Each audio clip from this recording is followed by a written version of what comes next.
Imagine selling a company or hitting a massive liquidity event. You decide to fulfill the ultimate dream, buying a 20,000 square foot estate at the very end of the best street in town. Real estate brochures are incredibly good at selling this exact fantasy. You walk through grand halls with a coffee in hand, looking out over perfectly manicured lawns you never have to mow, and a massive pool glowing blue in the early morning light. The defining feature of this entire experience is a beautiful, uninterrupted silence. But that silence is not a natural state of being. It is the highly engineered output of a massive, hidden financial machine. The listing photos never show you the mechanics required to keep this structure alive. This diagram represents your new reality. Buying a mansion is financially identical to founding a company that generates exactly zero revenue. Just for this property to exist, before you buy a single piece of furniture or spend a night in the primary suite, it will consume 3 to 5% of its total value every year. On a $12 million home, that is a baseline existence cost of about $480,000 annually. You might think handing over that $12 million check is the finish line. In reality, it is merely the entry fee to operate this corporate machinery. As you can see in this flowchart, financing a property at this level triggers a jumbo loan. Banks are forced to hold this immense risk directly on their balance sheets. In response, underwriters demand massive liquid reserves left over, even after a 30 to 40% down payment. Once approved, you are committing to hundreds of thousands of dollars in annual interest, the vast majority of which is entirely non-deductible under modern tax codes.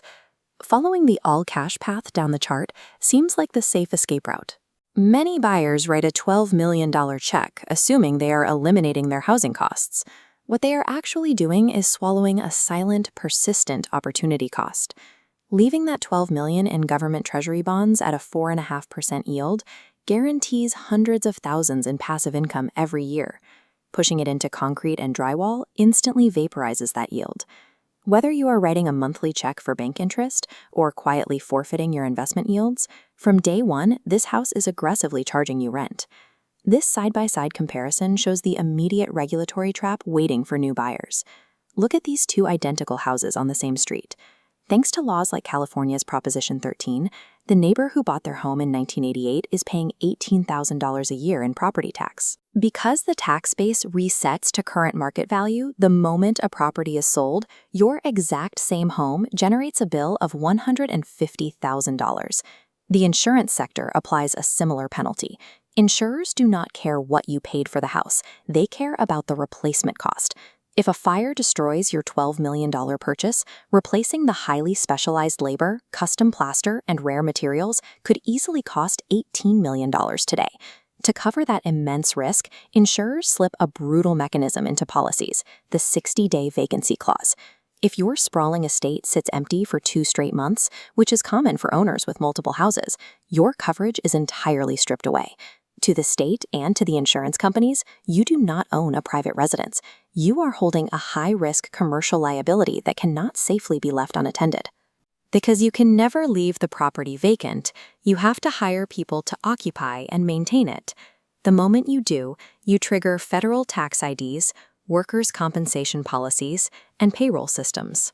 You are officially a household employer.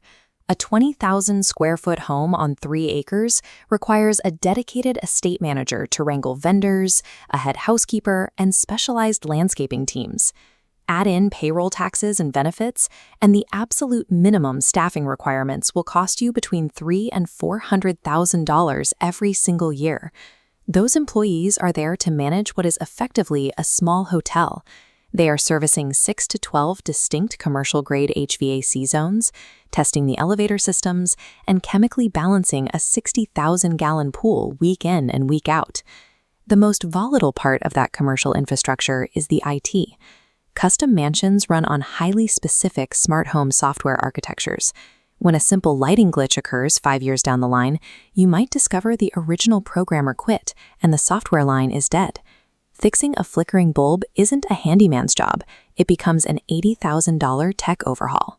You are now independently funding a massive HR department, a maintenance crew, and an IT division for an enterprise that brings in zero revenue. Look at this buyer funnel. When you finally decide you are tired of carrying these costs, you enter the nightmare exit. A standard $400,000 home has thousands of potential buyers in a given city. For a $12 million estate, the pool of local families who can write that check and actually want your specific architectural taste shrinks to somewhere between 4 and 40 people. Because the market is so incredibly small, there is no reliable price discovery. Properties sit stagnant for hundreds of days while you continue paying the massive monthly operating costs, ultimately forcing sellers to accept brutal 15 to 30% price cuts just to stop the bleeding. And as this graphic shows, local municipalities take one final swing on your way out the door. In cities like Los Angeles, a 5.5% transfer tax is slapped onto estates over $10 million. Crucially, this tax targets the gross sale price, not your profit. Even if you sell the house at a massive loss, the city still extracts a $660,000 fee from the transaction. The extreme exclusivity that made the property so desirable on day one is exactly what makes it mathematically disastrous to offload. History provides a very clear lesson for luxury real estate. Mega mansions do not die because of stock market crashes or financial recessions. They die from basic math and compounding operating expenses. Take a look at White Marsh Hall, a 147-room Leviathan outside Philadelphia. It didn't burn down. It was simply abandoned and eventually demolished because the baseline cost of its existence vastly outweighed any practical use. Properties like this, or the decaying Linwood Hall, collapse when the buyers who can afford their upkeep vanish. These colossal estates were constructed by industrial titans like Edward Stotesbury, men who built empires but failed to account for the relentless, compounding drain of a giant, non-yielding asset. The colossal properties from that era that actually survived, like the Biltmore estate shown here, did so by facing reality. They converted themselves into literal, revenue-generating tourist businesses to cover their own massive operating costs. So how do today's ultra-wealthy survive this trap? They adopt a subscription mindset. The people who successfully navigate this world never view a mega mansion as an investment. They treat it as a massive consumption item. They are knowingly, willingly paying $1 million annual subscription fee just to experience that perfect, beautiful silence.